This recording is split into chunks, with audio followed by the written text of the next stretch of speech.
Doctor Narendra Singh Kapoor ਦੀਆਂ ਲਿਖੀਆਂ ਕਹਾਣੀਆਂ, ਘਟਨਾਵਾਂ ਤੇ ਵੇਰਵੇ। ਪਹਿਲੀ ਘਟਨਾ। ਪੁਰਤਗਾਲੀ ਜਾਪਾਨ ਵਿੱਚ ਵਪਾਰ ਲਈ ਆਏ ਸਨ। ਵਪਾਰ 'ਚ ਪੁਰਤਗਾਲੀਆਂ ਦਾ ਏਕਾਧਿਕਾਰ ਸੀ, ਪਰ ਪੁਰਤਗਾਲੀ ਪਾਦਰੀ ਜਾਪਾਨੀਆਂ ਦਾ ਧਰਮ ਬਦਲਣ ਲੱਗ ਪਏ ਸਨ, ਜਿਸ ਕਾਰਨ ਜਾਪਾਨੀ ਹਕੂਮਤ ਪਰੇਸ਼ਾਨ ਸੀ। ਪਰ ਹਾਕਮ ਕੁਝ ਠੋਸ ਕਾਰਵਾਈ ਕਰਨ ਦੀ ਹਾਲਤ ਵਿੱਚ ਨਹੀਂ ਸਨ। ਕੁਝ ਚਿਰ ਮਗਰੋਂ ਡੱਚ ਆਏ। ਜਾਪਾਨੀ ਬਾਦਸ਼ਾਹ ਨੇ ਉਹਨਾਂ ਦਾ ਸਵਾਗਤ ਕੀਤਾ।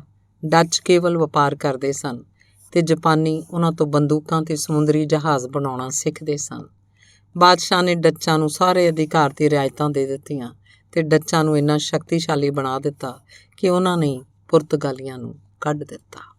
ਅਗਲੀ ਘਟਨਾ। 15ਵੀਂ ਸਦੀ 'ਚ ਇਟਲੀ ਦੀਆਂ ਰਿਆਸਤਾਂ ਵੀਨਸ, ਫਲੋਰੈਂਸ, ਰੋਮ ਅਤੇ ਮਿਲਾਨ ਆਪਸ 'ਚ ਲੜਦੀਆਂ ਰਹਿੰਦੀਆਂ ਸਨ। ਫਰਾਂਸ ਅਤੇ ਸਪੇਨ ਦੋਵੇਂ ਦੇਸ਼ ਇਹਨਾਂ ਰਿਆਸਤਾਂ ਨੂੰ ਹੜੱਪ ਕਰਨ ਦੀ ਤਾਕ ਵਿੱਚ ਰਹਿੰਦੇ ਸਨ। ਇਹਨਾਂ ਦੇ ਵਿਚਕਾਰ ਇੱਕ ਛੋਟੀ ਜਿਹੀ ਰਿਆਸਤ ਮੰਟੂਆ ਸੀ। ਜਦੋਂ ਵੱਡੀਆਂ ਰਿਆਸਤਾਂ 'ਤੇ ਦੇਸ਼ ਲੜਦੇ ਸਨ ਤਾਂ ਮੰਟੂਆ ਦੀ ਰਿਆਸਤ ਵਿੱਚ ਵਿਚਾਲੇ ਫਸ ਜਾਂਦੀ ਸੀ। ਇਸ ਸਮੇਂ ਮੰਟੂਆ ਦੀ ਹਕੂਮਤ ਇੱਕ ਰਾਣੀ ਕੋਲ ਸੀ। ਜਦੋਂ ਮੰਟੂਆ ਦੀ ਮਹਾਰਾਣੀ ਨੂੰ ਫਰਾਂਸ ਤੋਂ ਖਤਰਾ ਹੁੰਦਾ ਸੀ, ਉਹ ਫਰਾਂਸ ਦੇ ਬਾਦਸ਼ਾਹ ਨਾਲ ਦੋਸਤੀ ਪਾ ਲੈਂਦੀ ਸੀ ਅਤੇ ਉਹਦੇ ਬਿਸਤਰੇ 'ਚ ਸੌਣ ਦੀ ਆਸ ਜਗਾ ਦਿੰਦੀ ਸੀ। ਜਦੋਂ ਉਹਨੂੰ ਸਪੇਨ ਤੋਂ ਖਤਰਾ ਹੁੰਦਾ ਸੀ ਤਾਂ ਉਸ ਵੱਲ ਝੁਕ ਜਾਂਦੀ ਸੀ। ਇਵੇਂ ਮੰਟੂਆ ਦੀ ਮਹਾਰਾਣੀ ਆਪਣੀਆਂ ਮੁਸਕਰਾਹਟਾਂ ਅਤੇ ਨਖਰਿਆਂ ਨਾਲ ਆਪਣੀ ਰਿਆਸਤ ਮੰਟੂਆ ਦੀ ਰੱਖਿਆ ਕਰਦੀ ਰਹੀ ਸੀ। ਅਗਲਾ ਵੇਰਵਾ। ਰਾਤ ਕਦੋਂ ਮੁੱਕਦੀ ਹੈ, ਸਵੇਰ ਕਦੋਂ ਹੁੰਦੀ ਹੈ। ਜਦੋਂ ਭੇਡ ਤੇ ਬੱਕਰੀ ਦਾ ਫਰਕ ਦਿਸਣ ਲੱਗ ਜਾਏ, ਜਦੋਂ ਬੋਹੜ ਤੇ ਨਿੰਮ ਦਾ ਅੰਤਰ ਵਿਖਾਈ ਦੇ ਜਾਏ, ਜਦੋਂ ਕਾਲਾ ਤੇ ਚਿੱਟਾ ਧਾਗਾ ਕਾਲਾ ਤੇ ਚਿੱਟਾ ਵਿਖਾਈ ਦੇਣ ਲੱਗ ਪੈਣ, ਇਹ ਉੱਠਣ ਦਾ ਵੇਲਾ ਹੁੰਦਾ ਹੈ। ਨਹੀਂ, ਸਾਡੇ ਜੀਵਨ 'ਚ ਰਾਤ ਕਦੋਂ ਮੁੱਕਦੀ ਹੈ, ਸਵੇਰ ਕਦੋਂ ਹੁੰਦੀ ਹੈ। ਉਦੋਂ ਜਦੋਂ ਸਾਰਾ ਸੰਸਾਰ ਆਪਣਾ ਲੱਗਣ ਲੱਗ ਜਾਏ, ਜਦੋਂ ਦਰੱਖਤ ਵੀ ਜ਼ਿੰਦਗੀ ਦੀਆਂ ਅਸੀਸਾਂ ਲੱਗਣ ਲੱਗ ਪੈਣ, ਜਦੋਂ ਪੰਛੀ ਗਾਉਣ ਲੱਗ ਪੈਣ, ਜਦੋਂ ਭੈੜੀਆਂ ਖਬਰਾਂ ਵਾਲੇ ਅਖਬਾਰ ਤੋਂ ਪਹਿਲਾਂ ਦੁੱਧ ਦੇਣ ਵਾਲਾ ਆ ਜਾਏ, ਜਦੋਂ ਬੱਚੇ ਉੱਠ ਕੇ ਪਹਿਲਾਂ ਦਾਦੀ ਕੋਲ ਜਾਣ, ਜਦੋਂ ਨੂੰਹ ਧੀ ਲੱਗਣ ਲੱਗ ਜਾਏ, ਜਦੋਂ ਕੋਈ ਅਜਨਬੀ ਸਾਡੇ ਕੋਲ ਆਵੇ, ਆਪਣਾ ਦੋਸਤ ਲੱਗੇ, ਜਦੋਂ ਗਿਆਨ ਨਾਲ ਸਾਡੇ ਸੰਸੇ, ਟਕਰਾਓ ਅਤੇ ਵਿਰੋਧ ਮੁੱਕ ਜਾਣ, ਉਦੋਂ ਰਾਤ ਮੁੱਕ ਜਾਂਦੀ ਹੈ ਅਤੇ ਜ਼ਿੰਦਗੀ ਦੀ ਸਵੇਰ ਹੋ ਜਾਂਦੀ ਹੈ। ਇਹ ਜਾਗਣ ਦਾ ਵੇਲਾ ਹੁੰਦਾ ਹੈ। ਅਗਲੀ ਕਹਾਣੀ। ਰੱਬ ਅੰਕਲ, ਬੜੀ ਦੇਰ ਤੋਂ ਤੁਹਾਨੂੰ ਚਿੱਠੀ ਲਿਖਣ ਬਾਰੇ ਸੋਚ ਰਿਹਾ ਸੀ। ਅੱਜ ਸਕੂਲ ਛੁੱਟੀ ਹੋਣ ਕਰਕੇ ਲਿਖ ਰਿਹਾ। ਮੈਂ ਤੁਹਾਡੇ ਤੋਂ ਬੜੀਆਂ ਗੱਲਾਂ ਪੁੱਛਣੀਆਂ ਨੇ। ਤੁਸੀਂ ਜਿਰਾਫ ਨੂੰ ਬਣਾਇਆ ਹੀ ਇਵੇਂ ਸੀ ਜਾਂ ਤੁਹਾਡੇ ਤੋਂ ਕੋਈ ਗਲਤੀ ਹੋ ਗਈ ਸੀ? ਮੇਰੇ ਦਾਦਾ ਜੀ ਸਾਨੂੰ ਛੱਡ ਗਏ ਹਨ। ਹੁਣ ਤੱਕ ਤਾਂ ਤੁਹਾਡੇ ਕੋਲ ਪਹੁੰਚ ਗਏ ਹੋਣਗੇ। ਤੁਸੀਂ ਪਹਿਲਾਂ ਲੋਕਾਂ ਨੂੰ ਮਾਰਦੇ ਹੋ, ਫਿਰ ਹੋਰਾਂ ਨੂੰ ਜਨਮ ਦਿੰਦੇ ਹੋ, ਅਤੇ ਤੁਸੀਂ ਜਿਉਂਦਿਆਂ ਨੂੰ ਜਿਉਂਦੇ ਹੀ ਕਿਉਂ ਨਹੀਂ ਰੱਖ ਲੈਂਦੇ? ਤੁਸੀਂ ਆਪਣਾ ਕੰਮ ਇੰਨਾ ਉਲਟਾ ਪੁਲਟਾ ਕਿਉਂ ਬਣਾਇਆ ਹੋਇਆ? ਅਤੇ ਦੇਸ਼ਾਂ ਦੀਆਂ ਹੱਦਾਂ ਕੌਣ ਬਣਾਉਂਦਾ? ਤੁਸੀਂ ਭੂਗੋਲ ਕਿਤੋਂ ਪੜ੍ਹਦੇ ਹੋ? ਮੈਨੂੰ ਛੋਟਾ ਭਰਾ ਦੇਣ ਲਈ ਧੰਨਵਾਦ, ਪਰ ਅਰਦਾਸ ਤਾਂ ਮੈਂ ਛੋਟੇ ਜਿਹੇ ਕਤੂਰੇ ਲਈ ਕੀਤੀ ਸੀ। ਅਗਲੀ ਵਾਰ ਕਤੂਰਾ ਹੀ ਦੇਣਾ। ਤੁਸੀਂ ਦਿਸਦੇ ਕਿਉਂ ਨਹੀਂ? ਤੁਸੀਂ ਡਰਦੇ ਹੋ ਜਾਂ ਤੁਹਾਨੂੰ ਲੁਕਣਾ ਚੰਗਾ ਲੱਗਦਾ ਹੈ? ਜੇ ਤੁਸੀਂ ਮੈਨੂੰ ਮੁੜ ਸੰਸਾਰ 'ਚ ਭੇਜਿਆ ਤਾਂ ਮੇਰਾ ਪਾਪਾ ਬਦਲ ਦੇਣਾ। ਸਕੂਲ 'ਚ ਪ੍ਰਾਰਥਨਾ ਕਰਦਿਆਂ ਮੈਂ ਅਕਸਰ ਸੋਚਦਾ ਰਹਿੰਦਾ ਕਿ ਮੈਂ ਤੁਹਾਡੀ ਮਦਦ ਕਿਵੇਂ ਕਰਾਂ। ਮੇਰਾ ਖਿਆਲ ਹੈ ਤੁਹਾਨੂੰ ਸੰਸਾਰ ਦੇ ਸਾਰੇ ਲੋਕਾਂ ਨੂੰ ਪਿਆਰ ਕਰਨ 'ਚ ਮੁਸ਼ਕਿਲ ਆਉਂਦੀ ਹੋਏਗੀ। ਸਾਡੇ ਘਰ 'ਚ ਤਾਂ ਸਾਰੇ 4 ਬੰਦੇ ਹੈ। ਮੈਂ ਤਾਂ ਇਹਨਾਂ ਸਾਰਿਆਂ ਨੂੰ ਵੀ ਪਿਆਰ ਨਹੀਂ ਕਰ ਸਕਦਾ ਕਿਉਂਕਿ ਮੈਨੂੰ ਤੰਗ ਕਰਦੇ ਹੈ। ਜੇ ਤੁਸੀਂ ਮੈਨੂੰ ਗੁਰਦੁਆਰੇ ਮਿਲਣ ਲਈ ਆਓ ਤਾਂ ਮੈਂ ਤੁਹਾਨੂੰ ਆਪਣੀ ਅੱਧੀ ਚਾਕਲੇਟ ਦੇਵਾਂਗਾ, ਪਰ ਮੈਂ ਤੁਹਾਨੂੰ ਪਛਾਣਾਂਗਾ ਕਿਵੇਂ? ਸਕੂਲ 'ਚ ਦੱਸਿਆ ਜਾਂਦਾ ਹੈ ਕਿ ਥਾਮਸ ਐਡੀਸਨ ਨੇ ਬਲਬ ਬਣਾ ਕੇ ਰੌਸ਼ਨੀ ਕੀਤੀ ਸੀ, ਪਰ ਗੁਰਦੁਆਰੇ 'ਚ ਦੱਸਦੇ ਹੈ ਕਿ ਤੁਸੀਂ ਸਭ ਕੁਝ ਬਣਾਉਂਦੇ ਹੋ। ਲੱਗਦਾ ਐਡੀਸਨ ਨੇ ਤੁਹਾਡਾ ਵਿਚਾਰ ਚੋਰੀ ਕਰ ਲਿਆ ਹੋਵੇਗਾ। ਤੁਹਾਨੂੰ ਕਿਵੇਂ ਪਤਾ ਲੱਗਿਆ ਕਿ ਤੁਸੀਂ ਪਰਮਾਤਮਾ ਹੋ?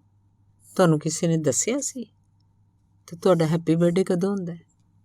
ਤੁਸੀਂ ਜੋ ਕੁਝ ਕੀਤਾ ਹੈ ਉਹ ਬਹੁਤ ਚਿਰ ਪਹਿਲਾਂ ਕੀਤਾ ਸੀ। ਹੁਣ ਕੁਝ ਨਵਾਂ ਨਹੀਂ ਬਣਾਉਂਦੇ? ਮੇਰੇ ਭਰਾ ਨੂੰ ਨਵਾਂ ਕਮਰਾ ਦੇ ਦੇਣਾ। ਉਹ ਮੇਰੇ ਕਮਰੇ 'ਚ ਮੇਰੀਆਂ ਚੀਜ਼ਾਂ ਛੇੜਦਾ ਰਹਿੰਦਾ ਹੈ। ਕੀ ਕੋਈ ਹੋਰ ਤੁਹਾਡੇ ਨਾਲੋਂ ਵੱਡਾ ਪਰਮਾਤਮਾ ਨਹੀਂ ਬਣ ਸਕਦਾ? ਮੈਂ ਸੋਚਦਾ ਸੀ ਸੰਤਰੇ ਦਾ ਰੰਗ ਇਹੋ ਜਿਹਾ ਕਿਉਂ ਹੈ? ਸੂਰਜ ਛੁਪਦਾ ਵੇਖਿਆ ਤਾਂ ਸਮਝ ਆ ਗਈ ਕਿ ਤੁਸੀਂ ਸੰਗਤਰਾ ਸ਼ਾਮ ਵੇਲੇ ਬਣਾਇਆ ਹੋਏਗਾ। ਮੈਂ ਤੁਹਾਨੂੰ ਮਿਲਣਾ ਚਾਹੁੰਦਾ। ਮੈਂ ਤਾਂ ਛੋਟਾ ਆ ਨਹੀਂ ਸਕਦਾ, ਤੁਸੀਂ ਆ ਜਾਓ। ਅਗਲੀ ਕਹਾਣੀ। ਇੱਕ ਭਾਵੁਕ ਕਵੀ ਆਪਣੀ ਪੋਤੀ ਬਾਰੇ ਦੱਸ ਰਿਹਾ ਸੀ, ਜਿਸ ਨੇ ਡਾਕਟਰੀ ਦੀ ਪੜ੍ਹਾਈ ਅਮਰੀਕਾ 'ਚ ਕੀਤੀ ਸੀ। ਕਵੀ ਵਿਰਲਾਪ ਕਰ ਰਿਹਾ ਸੀ ਕਿ ਪੋਤੀ ਨੂੰ ਆਪਣੀ ਮਾਂ ਬੋਲੀ ਭੁੱਲ ਗਈ ਸੀ। ਉਹਨੂੰ ਉਹਦੇ ਡਾਕਟਰ ਬਣਨ ਦਾ ਮਾਣ ਨਹੀਂ ਸੀ। ਕਵੀ ਅਨੁਸਾਰ ਉਹ ਆਪਣੀਆਂ ਜੜ੍ਹਾਂ ਨਾਲੋਂ ਟੁੱਟੀ ਹੋਈ ਸੀ। ਉਹਨੂੰ ਉਹਦੀਆਂ ਸਾਰੇ ਸੰਸਾਰ 'ਚ ਫੈਲੀਆਂ ਜੜ੍ਹਾਂ ਵਿਖਾਈ ਨਹੀਂ ਦੇ ਰਹੀਆਂ ਸਨ। ਕਵੀ ਅਨੁਸਾਰ ਉਹ ਕੇਵਲ ਨਾਮ ਦੀ ਹੀ ਭਾਰਤੀ ਸੀ, ਪਰ ਕਵੀ ਨੂੰ ਨਹੀਂ ਸੀ ਪਤਾ ਕਿ ਉਹ ਵਿਸ਼ਵ ਨਾਗਰਿਕ ਸੀ। ਵਿਸ਼ਵੀਕਰਨ ਦੇ ਦੌਰ 'ਚ ਬੜਾ ਕੁਝ ਟੁੱਟਣਾ ਵੀ ਹੈ ਅਤੇ ਢੇਰ ਸਾਰਾ ਨਵਾਂ ਉਸਰਨਾ ਵੀ ਹੈ। ਉਹ ਕਵੀ ਦੱਸ ਰਿਹਾ ਸੀ, ਮੈਂ ਇੱਕ ਸੁਪਨਾ ਵੇਖਿਆ। ਮੈਂ ਆਪਣੇ ਪਿੰਡ ਦੇ ਨਾਲ ਲੱਗਦੇ ਜੰਗਲ 'ਚ ਲੰਘ ਰਿਹਾ ਸੀ। ਮੇਰੇ ਕੰਨਾਂ 'ਚ ਆਪਣੀ ਮਾਂ ਬੋਲੀ 'ਚ ਗਾਇਆ ਜਾ ਰਿਹਾ ਇੱਕ ਗੀਤ ਪਿਆ। ਮੈਂ ਉਸ ਗੀਤ ਦੀ ਆਵਾਜ਼ ਵੱਲ ਖਿੱਚਿਆ ਚਲਾ ਗਿਆ। ਮੈਂ ਵੇਖਿਆ ਇੱਕ ਕੁੜੀ ਬੱਕਰੀਆਂ ਚਾਰ ਰਹੀ ਸੀ। ਇਹ ਉਹਦੀ ਆਵਾਜ਼ ਸੀ ਜਿਹੜੀ ਮੇਰੇ ਕੰਨਾਂ 'ਚ ਸ਼ਹਿਦ ਘੋਲ ਰਹੀ ਸੀ। ਉਹ ਮੇਰਾ ਹੀ ਇੱਕ ਗੀਤ ਗਾ ਰਹੀ ਸੀ। ਮੈਂ ਸੋਚਿਆ ਮੇਰੀ ਮਾਂ ਬੋਲੀ ਇਹਨਾਂ ਚਰਵਾਹਿਆਂ ਕਾਰਨ ਹੀ ਜਿਉਂਦੀ ਰਹੇਗੀ। ਕਵੀ ਦੀਆਂ ਰੋਮਾਂਚਿਕ, ਭਾਵੁਕ ਤੇ ਆਦਰਸ਼ਵਾਦੀ ਗੱਲਾਂ ਸੁਣ ਕੇ ਸਰੋਤਿਆਂ ਦੀਆਂ ਅੱਖਾਂ ਨਮ ਹੋਈਆਂ ਪਈਆਂ ਸਨ। ਹਰ ਕੋਈ ਮਾਂ ਬੋਲੀ ਦੇ ਮੋਹ 'ਚ ਭਿੱਜਿਆ ਪਿਆ ਸੀ। ਸਰੋਤਿਆਂ ਦੀ ਅਖੀਰਲੀ ਕਤਾਰ 'ਚ ਬੈਠੇ ਇੱਕ ਪੁਰਸ਼ ਨੇ ਕੁਝ ਬੋਲਣ ਦੀ ਆਗਿਆ ਮੰਗੀ। ਉਹਨੇ ਕਿਹਾ, ਹੁਣੇ ਅਸੀਂ ਇੱਕ ਸੁਪਨਾ ਸੁਣਿਆ ਹੈ। ਮੈਂ ਯਥਾਰਥ ਸੁਣਾਉਣਾ ਚਾਹੁੰਦਾ।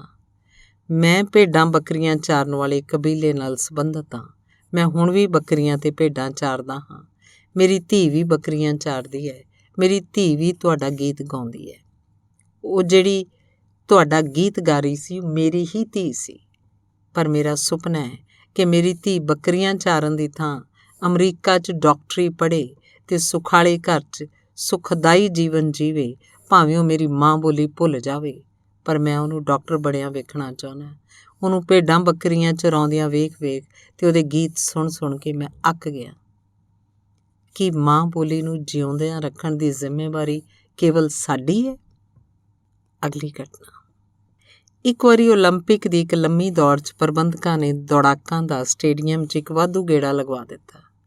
ਜੇ ਸਹੀ ਗੇੜੇ ਲਗਾਏ ਹੁੰਦੇ ਤਾਂ ਕਿਸੇ ਹੋਰ ਨੇ ਅੱਵਲ ਆਉਣਾ ਸੀ ਅਤੇ ਉਹਨੂੰ ਸੋਨੇ ਦਾ ਤਮਗਾ ਮਿਲਣਾ ਸੀ। ਪਰ ਵਾਧੂ ਗੇੜਾ ਲੱਗਣ ਕਰਕੇ ਉਹ ਦੌੜਾਕ ਕੋਈ ਤਮਗਾ ਨਾ ਜਿੱਤ ਸਕਿਆ। ਪਰ ਨਾ ਉਹਨੇ ਰੋਸ ਪ੍ਰਗਟਾਇਆ, ਨਾ ਆਪਣਾ ਹੱਕ ਜਤਲਾਇਆ। ਉਹਨੇ ਵਾਧੂ ਗੇੜੇ ਨੂੰ ਪ੍ਰਬੰਧਕਾਂ ਦੀ ਇੱਕ ਸੁਭਾਵਕ ਗਲਤੀ ਵਜੋਂ ਸਵੀਕਾਰ ਕਰ ਲਿਆ ਸੀ। ਉਸ 'ਚ ਖਿਡਾਰੀ ਵਾਲੀ ਸੱਚੀ ਭਾਵਨਾ ਸੀ। ਉਹ ਇਸ ਕਾਰਨ ਕਰਕੇ ਸਤਿਕਾਰਿਆ ਗਿਆ ਸੀ। ਅਗਲਾ ਵੇਰਵਾ। ਉਹ ਵੱਡੇ ਨਹੀਂ ਸਨ ਹੋਏ, ਅਸੀਂ ਆਪਣੇ ਆਪ ਨੂੰ ਛੋਟਾ ਕਰ ਲਿਆ ਸੀ। ਉਹ ਸਿਆਣੇ ਨਹੀਂ ਸਨ, ਅਸੀਂ ਅੰਧ ਵਿਸ਼ਵਾਸੀ ਸਾਂ। ਅਸੀਂ ਨਿਰਣਾ ਕਰ ਲਿਆ ਸੀ ਕਿ ਚੌਲਾਂ ਵਰਗਾ ਰੰਗ ਕਣਕ ਵਾਲੇ ਰੰਗ ਨਾਲੋਂ ਸੋਹਣਾ ਹੁੰਦਾ ਹੈ। ਅਸੀਂ ਸਾਬਤ ਕਰ ਵਿਖਾਇਆ ਹੈ ਕਿ ਪਤਲੂਨ ਪਾਉਣਾ ਪਜਾਮੇ ਤੇ ਤਹਿਮਤ ਨਾਲੋਂ ਉਚੇਰੀ ਸੱਭਿਅਤਾ ਹੈ। ਆਪਣੇ ਦੇਸ਼ 'ਚ ਸਾਡਾ ਘਰ ਸਾਫ਼ ਕਰਨਾ ਨੀਵੀਂ ਜਾਤ ਦਾ ਕੰਮ ਹੈ, ਪਰ ਪ੍ਰਦੇਸ਼ 'ਚ ਸੜਕ ਸਾਫ਼ ਕਰਦਿਆਂ ਸਾਡੀ ਜਾਤ ਨੂੰ ਕੋਈ ਫਰਕ ਨਹੀਂ ਪੈਂਦਾ। ਪੜ੍ਹਿਆ ਲਿਖਿਆ ਮਨੁੱਖ ਅਸੀਂ ਉਹਨੂੰ ਸਮਝਦੇ ਹਾਂ ਜਿਹੜਾ ਆਪਣੀ ਜ਼ੁਬਾਨ 'ਚ ਗੱਲ ਨਾ ਕਰੇ। ਅਸੀਂ ਸਮਝਦੇ ਹਾਂ ਆਪਣੀ ਕਾਰ 'ਚ ਜਾਂਦਾ ਬੰਦਾ ਬੱਸ ਗੱਡੀ 'ਚ ਜਾਣ ਵਾਲੇ ਨਾਲੋਂ ਉੱਚਾ ਹੁੰਦਾ ਹੈ। ਵਿਕਾਸ ਕਰਨ ਦਾ ਅਰਥ ਮਾਂ ਨੂੰ ਖਤ ਲਿਖਣ ਦੀ ਥਾਂ ਮਦਰਸ ਡੇ ਦਾ ਕਾਰਡ ਭੇਜ ਦੇਣਾ ਸਮਝ ਲਿਆ ਗਿਆ ਹੈ। ਸਾਡੇ ਨਿਰਣਾ ਕਰਨ ਦੀ ਦੇਰ ਸੀ, ਆਪਣੇ ਆਪ ਨੂੰ ਛੋਟਾ ਮੰਨਣ ਦੀ ਦੇਰ ਸੀ। ਫਿਰ ਉਹਨਾਂ ਨੂੰ ਸਾਡੇ ਤੋਂ ਵੱਡੇ ਬਣਨ 'ਚ ਕੋਈ ਦੇਰ ਨਹੀਂ ਲੱਗੀ। ਸਾਡੇ ਝੁਕਣ ਦੀ ਦੇਰ ਸੀ। ਉਹ ਪਲਾਕੀ ਮਾਰ ਕੇ ਸਾਡੇ 'ਤੇ ਸਵਾਰ ਹੋ ਗਏ ਸਨ। ਸਾਨੂੰ ਝੁਕਾਉਣ ਲਈ ਇੱਥੇ ਯੂਨਾਨੀ ਆਏ, ਤੁਰਕ ਆਏ, ਲੋਧੀ ਆਏ, ਹੂਣ ਆਏ, ਮੁਗਲ ਆਏ, ਪੁਰਤਗਾਲੀ, ਫਰਾਂਸੀਸੀ ਅਤੇ ਅੰਗਰੇਜ਼ ਆਏ। ਜਿਹੜੇ ਨਹੀਂ ਆਏ, ਪਤਾ ਨਹੀਂ ਕਿਉਂ ਨਹੀਂ ਆਏ। ਜੇ ਉਹ ਆ ਜਾਂਦੇ ਤਾਂ ਉਹਨਾਂ ਨੇ ਵੀ ਸਾਡੇ 'ਤੇ ਰਾਜ ਹੀ ਕਰਨਾ ਸੀ, ਕਿਉਂਕਿ ਅਸੀਂ ਗੁਲਾਮ ਬਣਨ 'ਚ ਮਾਹਿਰ ਸਾਂ। ਅਗਲੀ ਘਟਨਾ। ਭਾਰਤ ਦੀ ਸੁਸ਼ਮਿਤਾ ਸੈਨ ਨੇ ਵਿਸ਼ਵ ਸੁੰਦਰੀ ਚੁਣੇ ਜਾਣ ਉਪਰੰਤ ਕੁਆਰੀ ਹੁੰਦਿਆਂ ਹੀ 24 ਸਾਲ ਦੀ ਉਮਰ ਵਿੱਚ ਇੱਕ ਲੜਕੀ ਗੋਦ ਲੈ ਲਈ ਸੀ। ਸਹੇਲੀਆਂ ਨੇ ਰੋਕਿਆ, ਰਿਸ਼ਤੇਦਾਰਾਂ ਨੇ ਮਨਾ ਕਰਦਿਆਂ ਕਿਹਾ ਸੀ, ਪਾਗਲ ਹੋ ਗਈ। ਜਾਣੂਆਂ ਨੇ ਸੁਚੇਤ ਕੀਤਾ, ਇਵੇਂ ਤੇਰਾ ਵਿਆਹ ਨਹੀਂ ਹੋਏਗਾ, ਕੌਣ ਵਿਆਹ ਕਰੇਗਾ ਤੇਰੇ ਨਾਲ। ਜੱਜ ਨੇ ਲੜਕੀ ਗੋਦ ਲੈਣ ਦੀ ਕਾਨੂੰਨੀ ਪ੍ਰਵਾਨਗੀ ਦੇਣ ਤੋਂ ਪਹਿਲਾਂ ਸੁਸ਼ਮਿਤਾ ਸੈਨ ਦੇ ਪਿਤਾ ਨੂੰ ਪੁੱਛਿਆ, ਕੀ ਤੁਹਾਨੂੰ ਆਪਣੀ ਧੀ ਦੇ ਇਸ ਫੈਸਲੇ ਦੀ ਕੋਈ ਚਿੰਤਾ ਨਹੀਂ? ਇਸ ਹਾਲਤ 'ਚ ਕੀ ਇਹਦੇ ਵਿਆਹ 'ਚ ਮੁਸ਼ਕਿਲ ਨਹੀਂ ਆਏਗੀ? ਪਿਤਾ ਨੇ ਕਿਹਾ ਸੀ, ਨਹੀਂ, ਕੋਈ ਚਿੰਤਾ ਨਹੀਂ, ਹੁਣ ਮੈਂ ਨਿਸ਼ਚਿੰਤ ਹੋ ਕੇ ਸੌਂ ਸਕਾਂਗਾ, ਕਿਉਂਕਿ ਹੁਣ ਕੋਈ ਸੂਝਵਾਨ ਤੇ ਚੰਗਾ ਬੰਦਾ ਹੀ ਮੇਰੀ ਧੀ ਨਾਲ ਵਿਆਹ ਕਰਵਾਏਗਾ। ਕਮਜ਼ੋਰ ਤੇ ਭੈੜੇ ਦੂਰ ਹੀ ਰਹਿਣਗੇ। ਅਗਲੀ ਘਟਨਾ। ਪੰਜਾਬੀ ਦੇ ਪ੍ਰਸਿੱਧ ਵਾਰਤਕਕਾਰ ਪ੍ਰਿੰਸੀਪਲ ਤੇਜਾ ਸਿੰਘ ਪਟਿਆਲੇ ਦੇ ਮਹਿੰਦਰਾ ਕਾਲਜ 'ਚ ਅੰਗਰੇਜ਼ੀ ਪੜ੍ਹਾਉਂਦੇ ਸਨ। ਉਹ ਬੜੇ ਭਾਵੁਕ ਤੇ ਸ਼ਰਮਾਕਲ ਸਨ। ਇੱਕ ਵਾਰੀ ਉਹਨਾਂ ਨੇ ਸ਼ੇਕਸਪੀਅਰ ਦੇ ਇੱਕ ਨਾਟਕ ਵਿਚਲਾ ਇਸਤਰੀ ਪੁਰਸ਼ ਦੇ ਪਿਆਰ ਤੇ ਚੋਲ ਮੋਲ ਵਾਲਾ ਦ੍ਰਿਸ਼ ਪੜ੍ਹਾਉਣਾ ਸੀ। ਸੋ ਉਹਨਾਂ ਨੇ ਆਪਣੀਆਂ ਵਿਦਿਆਰਥਣਾਂ ਨੂੰ ਕਿਹਾ ਕਿ ਉਹ ਕੱਲ੍ਹ ਨਾ ਆਉਣ। ਪਰ ਜਦੋਂ ਅਗਲੇ ਦਿਨ ਕਲਾਸ 'ਚ ਗਏ ਤਾਂ ਵਿਦਿਆਰਥਣਾਂ ਆਪਣੀਆਂ ਸਹੇਲੀਆਂ ਨੂੰ ਵੀ ਨਾਲ ਲੈ ਕੇ ਆਈਆਂ ਹੋਈਆਂ ਸਨ ਤੇ ਸਾਰਾ ਕਮਰਾ ਲੜਕੀਆਂ ਨਾਲ ਭਰਿਆ ਪਿਆ ਸੀ ਤੇ ਲੜਕੇ ਬਾਹਰ ਖਲੋਤੇ ਸਨ। ਅਗਲੀ ਕਹਾਣੀ। ਇੱਕ ਵਾਰੀ ਏਕਨਾਥ ਆਪਣੇ ਨਾਲ 1000 ਸ਼ਰਧਾਲੂਆਂ ਨੂੰ ਲੈ ਕੇ 1 ਸਾਲ ਦੀ ਤੀਰਥ ਯਾਤਰਾ ਤੇ ਗਿਆ। ਇੱਕ ਚੋਰ ਵੀ ਨਾਲ ਜਾਣਾ ਚਾਹੁੰਦਾ ਸੀ। ਏਕਨਾਥ ਨੇ ਕਿਹਾ, ਨਹੀਂ, ਤੈਨੂੰ ਨਹੀਂ ਲੈ ਕੇ ਜਾਣਾ, ਤੂੰ ਨਾ ਜਾ, ਤੂੰ ਚੋਰੀ ਕਰੇਂਗਾ। ਚੋਰ ਨੇ ਕਿਹਾ, ਜਾਣਾ ਜ਼ਰੂਰ ਹੈ, ਵਾਅਦਾ ਹੈ, 1 ਸਾਲ, ਪੂਰਾ ਸਾਲ ਕੋਈ ਚੋਰੀ ਨਹੀਂ ਕਰਾਂਗਾ। ਉਹ ਚੋਰ ਵੀ ਨਾਲ ਚੱਲ ਪਿਆ। 1 ਹਫ਼ਤੇ ਮਗਰੋਂ ਹੀ ਸਮੱਸਿਆਵਾਂ ਉਪਜਣ ਲੱਗ ਪਈਆਂ। ਚੀਜ਼ਾਂ ਗਾਇਬ ਹੋਣ ਲੱਗ ਪਈਆਂ। ਕਿਸੇ ਦੀ ਚੀਜ਼ ਕਿਸੇ ਹੋਰ ਦੇ ਥੈਲੇ 'ਚੋਂ ਲੱਭਦੀ, ਕਿਸੇ ਦੀ ਚੀਜ਼ ਕਿਸੇ ਹੋਰ ਦੀ ਦਰੀ ਥੱਲੇ ਪਈ ਹੁੰਦੀ। ਸਾਰੇ ਹੈਰਾਨ ਪਰੇਸ਼ਾਨ ਸਨ। ਇੱਕ ਰਾਤ ਏਕਨਾਥ ਸੌਣ ਦਾ ਬਹਾਨਾ ਕਰਕੇ ਸਭ ਕੁਝ ਵੇਖਦਾ ਰਿਹਾ। ਜਦੋਂ ਸਾਰੇ ਸੌਂ ਗਏ ਤਾਂ ਚੋਰ ਨੇ ਆਪਣਾ ਕਾਰਜ ਆਰੰਭ ਕੀਤਾ। ਇੱਧਰ ਦੀਆਂ ਚੀਜ਼ਾਂ ਉੱਧਰ ਰੱਖਣ ਤੇ ਇੱਕ ਦੀ ਚੀਜ਼ ਦੂਜੇ ਦੀ ਪੋਟਲੀ 'ਚ ਪਾਉਣ ਲੱਗ ਪਿਆ। ਏਕਨਾਥ ਨੇ ਫੜ ਲਿਆ। ਚੋਰ ਨੇ ਕਿਹਾ, ਚੋਰੀ ਨਹੀਂ ਕੀਤੀ, ਪੁਰਾਣੀ ਆਦਤ ਹੈ। ਅੱਧੀ ਰਾਤ ਨੂੰ ਜੇ ਕੋਈ ਗੜਬੜ ਨਾ ਕਰਾਂ ਤਾਂ ਨੀਂਦ ਨਹੀਂ ਆਉਂਦੀ। 1 ਸਾਲ ਮੈਂ ਬਿਨਾਂ ਸੁੱਤੇ ਕਿਵੇਂ ਗੁਜ਼ਾਰ ਸਕਦਾ? ਮੈਂ ਅਭਿਆਸ ਜਾਰੀ ਰੱਖ ਰਿਹਾ। 1 ਸਾਲ ਮਗਰੋਂ ਚੋਰੀਆਂ ਹੀ ਤਾਂ ਕਰਨੀਆਂ। ਹਰ ਕੋਈ ਆਪਣੀ ਆਦਤਾਂ ਦਾ ਗੁਲਾਮ ਹੈ। ਕੁਝ ਵੀ ਦੁਹਰਾਇਆ ਜਾਏ ਉਹ ਆਦਤ ਬਣ ਜਾਂਦੀ ਹੈ। ਮਨ, ਸਰੀਰ ਤੇ ਬੁੱਧੀ ਨੂੰ ਦੁਹਰਾਉਣ ਦੀ ਆਦਤ ਹੁੰਦੀ ਹੈ। ਜੋ ਕੁਝ ਲਗਭਗ 40 ਦਿਨ ਲਗਾਤਾਰ ਕੀਤਾ ਜਾਏ ਉਹ ਪੱਕੀ ਆਦਤ ਬਣ ਜਾਂਦੀ ਹੈ। ਚੰਗੀਆਂ ਮਾੜੀਆਂ ਆਦਤਾਂ ਇਵੇਂ ਹੀ ਪੈਂਦੀਆਂ ਹਨ। ਅਗਲੀ ਕਹਾਣੀ। ਬੱਚੇ ਦਾ ਦੰਦ ਟੁੱਟ ਗਿਆ ਸੀ। ਮਾਂ ਨੇ ਰੂੰ 'ਚ ਲਪੇਟਦਿਆਂ ਕਿਹਾ, ਪਰੀ ਨਵੇਂ ਦੰਦ ਦਾ ਤੋਹਫਾ ਦੇਵੇਗੀ। ਪਰੀ ਤੋਹਫੇ ਦਿੰਦੀ ਹੈ। ਬੱਚੇ ਨੇ ਆਪਣੇ ਲਈ ਵੱਡੇ ਤੇ ਮਹਿੰਗੇ ਤੋਹਫਿਆਂ ਦੀ ਸੂਚੀ ਬਣਾਈ। ਮਾਂ ਨੇ ਕਿਹਾ, ਪਰੀ ਕੋਲ ਇੰਨੇ ਪੈਸੇ ਨਹੀਂ ਹੁੰਦੇ। ਉਹ ਉਹੀ ਤੋਹਫਾ ਖਰੀਦਦੀ ਹੈ ਜਿਹੜਾ ਉਹ ਆਪਣੇ ਪੈਸਿਆਂ ਨਾਲ ਖਰੀਦ ਸਕਦੀ ਹੈ। ਨਾਲੇ ਉਹ ਆਪਣੀ ਮਰਜ਼ੀ ਦਾ ਤੋਹਫਾ ਦਿੰਦੀ ਹੈ। ਬੱਚੇ ਨੇ ਤੋਹਫਿਆਂ ਦੀ ਸੋਧੀ ਹੋਈ ਸੂਚੀ ਬਣਾਈ। ਮਾਂ ਨੇ ਇੱਕ ਤੋਹਫੇ ਦੀ ਹਾਮੀ ਭਰੀ। ਬੱਚੇ ਨੇ ਤੋਹਫਾ ਮਿਲਣ ਦੀ ਕਲਪਨਾ ਕੀਤੀ ਤੇ ਸੌਂ ਗਿਆ। ਸਵੇਰੇ ਉੱਠਿਆ, ਵੇਖਿਆ ਤੋਹਫਾ ਸਿਰਹਾਣੇ ਕੋਲ ਪਿਆ ਸੀ। ਉਹਦਾ ਆਪਣੀ ਮਾਂ ਵਿੱਚ ਪਰੀ ਨੂੰ ਜਾਣਨ ਕਰਕੇ ਵਿਸ਼ਵਾਸ ਵੱਧ ਗਿਆ ਸੀ। ਤੋਹਫੇ ਲੈਣ ਲਈ ਬੱਚਾ ਆਪਣੇ ਸਾਰੇ ਦੰਦ ਗਵਾਉਣ ਲਈ ਤਿਆਰ ਹੋ ਗਿਆ। ਪਰ ਮਾਂ ਨੇ ਕਿਹਾ, ਪਰੀ ਲਾਲਚੀ ਬੱਚਿਆਂ ਨੂੰ ਪਸੰਦ ਨਹੀਂ ਕਰਦੀ, ਚੰਗੇ ਬੱਚਿਆਂ ਨੂੰ ਪਸੰਦ ਕਰਦੀ ਹੈ। ਬੱਚੇ ਨੇ ਪੁੱਛਿਆ, ਚੰਗਾ ਬੱਚਾ ਕਿਵੇਂ ਬਣਿਆ ਜਾ ਸਕਦਾ? ਮਾਂ ਨੇ ਦੱਸਿਆ, ਚੰਗੇ ਬੱਚੇ ਮੰਮੀ ਪਾਪਾ ਤੇ ਵੱਡਿਆਂ ਨੂੰ ਧਿਆਨ ਨਾਲ ਸੁਣਦੇ ਹੈ। ਚੰਗੇ ਬੱਚੇ ਲੜਦੇ ਨਹੀਂ, ਚੀਜ਼ਾਂ ਨਹੀਂ ਤੋੜਦੇ, ਕੱਪੜੇ ਗੰਦੇ ਨਹੀਂ ਕਰਦੇ, ਸਵੇਰੇ ਉੱਠਦੇ ਹੈ, ਰੋਜ਼ ਨਹਾਉਂਦੇ ਹੈ। ਮਾਂ ਨੇ ਕਈ ਗੁਣ ਗਿਣਾ ਦਿੱਤੇ। ਬੱਚਾ ਬੜੇ ਧਿਆਨ ਨਾਲ ਸੁਣ ਰਿਹਾ ਸੀ ਤਾਂ ਕਿ ਕੁਝ ਸੁਣਨਾ ਰਹਿ ਨਾ ਜਾਏ। ਉਸਨੇ ਕਿਹਾ, ਉਹ ਚੰਗਾ ਬੱਚਾ ਬਣੇਗਾ ਤਾਂ ਕਿ ਪਰੀ ਉਹਨੂੰ ਤੋਹਫੇ ਦੇਵੇ। ਖੂਬ ਪੜ੍ਹਿਆ, ਵੱਡਾ ਹੋਇਆ, ਚੰਗੇ ਅਹੁਦੇ 'ਤੇ ਲੱਗਿਆ। ਉਸ ਕੋਲ ਸਾਰੇ ਸੁਪਨੇ ਪੂਰੇ ਕਰਨ ਦੇ ਸਾਧਨ ਸਨ। ਉਹਨੂੰ ਸਮਝ ਆਇਆ ਕਿ ਪਰੀ ਦੇ ਨਿੱਕੇ ਨਿੱਕੇ ਤੋਹਫਿਆਂ ਰਾਹੀਂ ਮਾਂ ਨੇ ਉਸ ਵਿੱਚ ਕੁਝ ਕਰਨ, ਕੁਝ ਬਣਨ ਦੀ ਰੀਝ ਜਗਾ ਦਿੱਤੀ ਸੀ। ਉਹ ਸਮਝ ਗਿਆ ਸੀ ਕਿ ਨਿੱਕੀਆਂ ਨਿੱਕੀਆਂ ਗੱਲਾਂ ਕਰਾਮਾਤਾਂ ਦੀ ਤਾਕਤ ਰੱਖਦੀਆਂ ਹਨ ਤੇ ਮਾਂ ਦੀਆਂ ਪ੍ਰੇਰਨਾਵਾਂ ਮਹਾਂਪੁਰਸ਼ ਵੀ ਪੈਦਾ ਕਰ ਸਕਦੀਆਂ ਹਨ। ਅਗਲੀ ਕਹਾਣੀ। ਭਾਸ਼ਣ ਮੁਕਾਬਲਾ ਹੋ ਰਿਹਾ ਸੀ। ਦੂਰੋਂ ਦੂਰੋਂ ਟੀਮਾਂ ਆਈਆਂ ਹੋਈਆਂ ਸਨ। ਉਹ ਮਲਕਾ ਵਾਂਗ ਆਈ। ਭਾਸ਼ਣ ਨੂੰ ਪੜ੍ਹਨ ਦੀ ਆਗਿਆ ਨਹੀਂ ਸੀ, ਪਰ ਉਹਨੇ ਲਿਖਿਆ ਹੋਇਆ ਭਾਸ਼ਣ ਸਾਹਮਣੇ ਰੱਖਿਆ। ਮੋਟੀਆਂ ਕਾਲੀਆਂ ਅੱਖਾਂ, ਦਰਸ਼ਨੀ ਨੈਣ ਨਕਸ਼, ਪ੍ਰਭਾਵਸ਼ਾਲੀ ਸਰੀਰਕ ਡੀਲ ਡੌਲ, ਅੰਗਾਂ 'ਚ ਰੌਣਕ। ਉਹਨੇ ਸਰੋਤਿਆਂ ਨੂੰ ਐਵੇਂ ਵੇਖਿਆ ਜਿਵੇਂ ਮਹਾਰਾਣੀ ਆਪਣੀ ਪਰਜਾ ਨੂੰ ਵੇਖਦੀ ਹੈ। ਉਸ ਵੱਲੋਂ ਸਰੋਤਿਆਂ ਨੂੰ ਵੇਖਣ ਦੇ ਢੰਗ ਤੇ ਉਹਨੂੰ ਦਾਦ ਮਿਲੀ। ਭਰਪੂਰ ਤਾੜੀਆਂ ਵੱਜੀਆਂ। ਉਹਦੀ ਹਰ ਹਰਕਤ ਸ਼ਾਹਾਨਾ ਸੀ। ਉਹਦਾ ਭਾਸ਼ਣ ਅਜੇ ਸ਼ੁਰੂ ਨਹੀਂ ਸੀ ਹੋਇਆ, ਪਰ ਸਰੋਤੇ ਅੱਖਾਂ ਨਾਲ ਉਹਨੂੰ ਸੁਣਨ ਲੱਗ ਪਏ ਸਨ। ਉਹਦੀ ਹਰ ਗੱਲ 'ਤੇ ਤਾੜੀਆਂ ਵੱਜ ਰਹੀਆਂ ਸਨ। ਸਾਰੇ ਦੀਵਾਨੇ ਪਰਵਾਨੇ ਬਣੇ ਹੋਏ ਸਨ। ਉਹਨੇ ਵਾਤਾਵਰਨ 'ਚ ਉਤਸ਼ਾਹ ਭਰ ਦਿੱਤਾ ਸੀ। ਉਹ 2 ਵਾਰ ਭਾਸ਼ਣ ਭੁੱਲ ਗਈ। ਉਹਨੇ 3 ਵਾਰ ਕਿਹਾ, ਮਾਫ਼ ਕਰਨਾ। ਇਸ 'ਤੇ ਵੀ ਤਾੜੀਆਂ ਵੱਜੀਆਂ। ਤਾੜੀਆਂ ਆਪ ਮੁਹਾਰੇ ਵੱਜ ਰਹੀਆਂ ਸਨ। ਉਸਨੇ ਮੁਸਕਰਾ ਕੇ ਤਾੜੀਆਂ ਦੇ ਰੁਕਣ ਦਾ ਇੰਤਜ਼ਾਰ ਕੀਤਾ। ਉਹਦੇ ਇੰਤਜ਼ਾਰ ਕਰਨ ਦੇ ਅੰਦਾਜ਼ 'ਤੇ ਵੀ ਤਾੜੀਆਂ ਵੱਜੀਆਂ। ਲੱਗ ਰਿਹਾ ਸੀ ਉਹ ਤਾੜੀਆਂ ਵਜਵਾਉਣ ਹੀ ਆਈ ਸੀ। ਉਹ ਤਾੜੀਆਂ ਮਾਰਨ ਦੀ ਸਿਖਲਾਈ ਦੇਣ ਲਈ ਆਈ ਸੀ। ਵਾਤਾਵਰਨ ਅਜਿਹਾ ਸੀ ਕਿ ਸਾਰੇ ਉਹਨੂੰ ਹੀ ਅੱਵਲ ਵੇਖਣਾ ਚਾਹੁੰਦੇ ਸਨ। ਉਸ ਤੋਂ ਮਗਰੋਂ ਮੇਰੀ ਤੇ ਹੋਰਾਂ ਦੀ ਵਾਰੀ ਸੀ। ਸਾਨੂੰ ਕਿਸੇ ਨੇ ਸੁਣਿਆ ਹੀ ਨਾ। ਸਾਰੇ ਉਹਨੂੰ ਵੇਖਣਾ ਚਾਹੁੰਦੇ ਸਨ। ਜੱਜਾਂ ਨੂੰ ਵੀ ਲੱਗ ਰਿਹਾ ਸੀ ਕਿ ਜੇ ਉਹਨੂੰ ਅੱਵਲ ਨਾ ਕੱਢਿਆ ਤਾਂ ਫਸਾਦ ਹੋ ਜਾਏਗਾ। ਉਹਨੇ ਜੱਜਾਂ 'ਤੇ ਵੀ ਜਾਦੂ ਕਰ ਦਿੱਤਾ ਸੀ। ਮੇਰੇ ਤੇ ਹੋਰਾਂ ਕੋਲ ਤਾਂ ਭਾਸ਼ਣ ਹੀ ਸੀ, ਉਸ ਕੋਲ ਹੁਸਨ ਵੀ ਸੀ। ਹੁਸਨ ਜਿੱਤ ਗਿਆ ਸੀ, ਹਮੇਸ਼ਾ ਵਾਂਗ। ਅਗਲੀ ਘਟਨਾ। ਪ੍ਰਸਿੱਧ ਅੰਗਰੇਜ਼ੀ ਕਵੀ ਸਪੈਂਸਰ ਨੇ ਜਦੋਂ ਫੇਅਰੀ ਕੁਈਨ ਨਾਮ ਦੀ ਪ੍ਰਸਿੱਧ ਕਾਵ ਰਚਨਾ ਮੁਕੰਮਲ ਕਰ ਲਈ ਤਾਂ ਵਿਖਾਉਣ ਲਈ ਉਹਨੇ ਆਪਣੀ ਰਚਨਾ ਨੂੰ ਉਸ ਵੇਲੇ ਦੇ ਕਦਰਦਾਨ ਹਾਕਮ ਸਾਊਥੈਂਪਟਨ ਦੇ ਮਹਿਲ ਵਿੱਚ ਉਹਦੇ ਕਮਰੇ 'ਚ ਉੱਪਰ ਭੇਜੀ ਤੇ ਆਪ ਥੱਲੇ ਮਹਿਮਾਨਾਂ ਲਈ ਬਣੇ ਹਾਲ 'ਚ ਬੈਠ ਗਿਆ। ਸਾਊਥੈਂਪਟਨ ਨੇ ਪੜ੍ਹਨੀ ਸ਼ੁਰੂ ਕੀਤੀ ਤਾਂ ਪਹਿਲੀ ਲਾਈਨ ਪੜ੍ਹ ਕੇ ਥੱਲੇ ਉਡੀਕ ਰਹੇ ਕਵੀ ਸਪੈਂਸਰ ਲਈ 10 ਪਾਉਂਡ ਦਾ ਵੱਡਾ ਇਨਾਮ ਭੇਜਿਆ। ਅੱਧਾ ਪੰਨਾ ਪੜ੍ਹਿਆ 20 ਪਾਉਂਡ ਦਾ ਹੋਰ ਇਨਾਮ ਭੇਜਿਆ।